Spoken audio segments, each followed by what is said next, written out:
Again, mental health in the national spotlight. Many people are questioning, were there red flags? Were they totally missed? Were they ignored?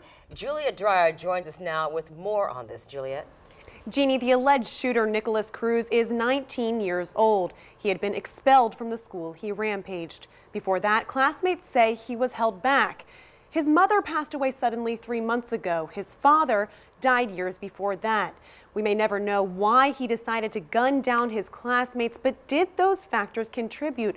More importantly, could someone have stepped in sooner? The scenes of horror unfolded before us in real time. Students clinging to each other, fleeing with hands in the air from the mayhem unfolding inside.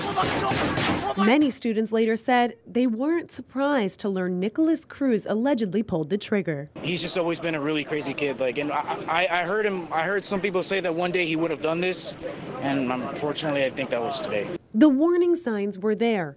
Disturbing material on social media, expulsion from school for fighting, the sudden death of his mother 3 months ago. It's very troubling that we weren't able to intervene a lot sooner and put things in place to provide that therapy and treatment for this individual. Dr. Tracy Alloway, a psychology professor at the University of North Florida, says his mother's death years after his father's could have triggered more severe mental health issues. While the external ones were easier to spot and he was expelled for those reasons, we missed some of those internal ones, which we should have been able to intervene and refer him on, at least to see support, to see someone, to talk to someone. Students reported Cruz as having a history of troubling behavior.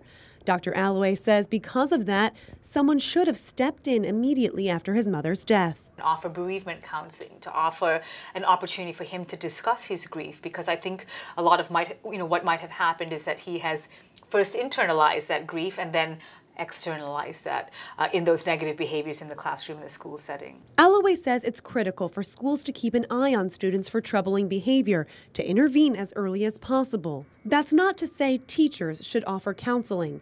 Rather, refer students and parents to trained professionals. What can we do in a proactive setting? And that is to, when we notice the symptoms, because those were noticed, intervene right away.